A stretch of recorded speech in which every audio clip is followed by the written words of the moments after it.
3 Roman armies were just decimated in the Judean countryside. The Roman forces' annihilation at Beth Horon by Jewish rebels was one of the worst defeats in Roman history. But how did we come to this juncture?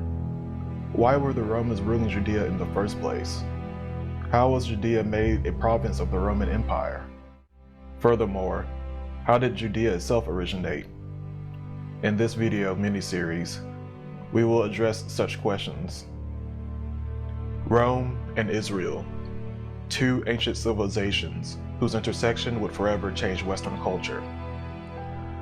Again, in this video miniseries, we will look at the histories of these 2 states, from their inceptions in mythological and religious texts, to their rise in geopolitical importance on the world stage, along with their clashes with the peoples and empires surrounding them. Finally, we will end with how they both came into each other's orbit, and the political cooperation, as well as the social upheaval that followed.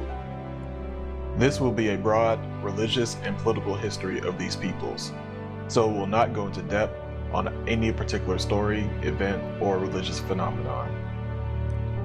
So let's go back in time, to an age of myth and legend, to a time of religious and ethnic formations, to an age of great empires and greater personalities.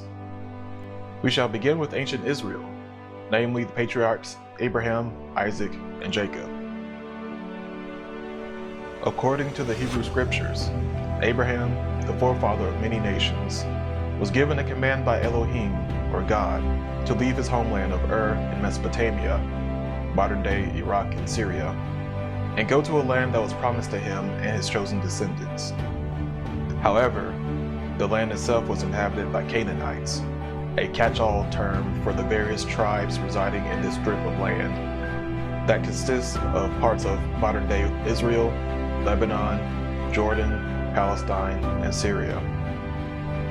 Some of these people were the Amalekites, Amorites, Hittites, Jebusites, and later, the Philistines. This gifting of the land of Canaan to Abraham and his people was a part of a covenant Abraham had established with God. This covenant, or pact, stipulated that if Abraham and his descendants would obey God's commandments, then they would inherit this land, be protected by God, and their numbers flourish. However, if they disobeyed the tenets of God and worshipped other deities or false idols, then Elohim would turn his back on them, and they would experience various calamities. Much of the Hebrew Bible's narrative centers on this moral conflict between the Israelites, or Jews, trying to reconcile the commands of God spoken through prophets with existing in their contemporary world, and either warring or coexisting with their neighbors. In other words, the core of the Hebrew Bible, also known as the Tanakh in Hebrew and the Old Testament to Christians, centers on this tension between living a practical life and surviving in the ancient world, with one of faith in an invisible God who wants to be worshipped exclusively and obeyed to a T. More of this notion will be illuminated as we go through the biblical stories. God also commanded Abraham, his sons, and their descendants to undergo the ritual of circumcision, which was a visible display of their covenant with God. In the future, every newborn male among them was to be circumcised on their 8th day, even if they were servants or slaves. One of Abraham's sons, Isaac, who was almost sacrificed as a test of faith, had a son named Jacob. Jacob, whose name was changed to Israel after wrestling with an angel, or God himself, fathered the progenitors of the 12 tribes of Israel. One of Jacob's sons, Joseph, was sold into slavery in Egypt by his jealous brothers, only to forgive them many years later after achieving elite status, and consequently save them from a famine. Thus Jacob, also known as Israel, and his descendants, some 70 plus at this time, lived in Egypt and substantially grew in number for 400 years. But during these years, the powers that be in Egypt grew concerned about the large number of this people in their land and subjected them to slavery. In this story, we see another Hebrew who lived as an Egyptian elite named Moses answered the call of God to lead his people from captivity to the land promised to their forefathers Abraham, Isaac, and Jacob.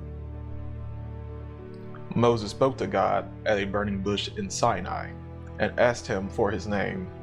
God responded that his name was Yahweh, oftentimes abbreviated as YHWH, as to not take his name in vain. This form is called the Tetragrammaton, meaning 4 letters in Greek. After many miracles and plagues, Moses finally led his people from Egypt. However, they were made to wander in the wilderness of Sinai for 40 years as punishment for various sins. During this time in the wilderness, Moses received the law from God. The law consists of the Torah, or Pentateuch in Greek, which are the first 5 books of the Hebrew Bible, namely Genesis, Exodus, Leviticus, Numbers, Deuteronomy. The 10 Commandments, along with the other 600 commandments, collectively called the mitzvot, consist of practices, customs, moral precepts, dietary and clothing restrictions that the Israelites were to abide by. Next time, we'll pick up at Joshua's conquest of Canaan and finish the rest of the Hebrew canon. Remember to like, share, and subscribe. See you next time.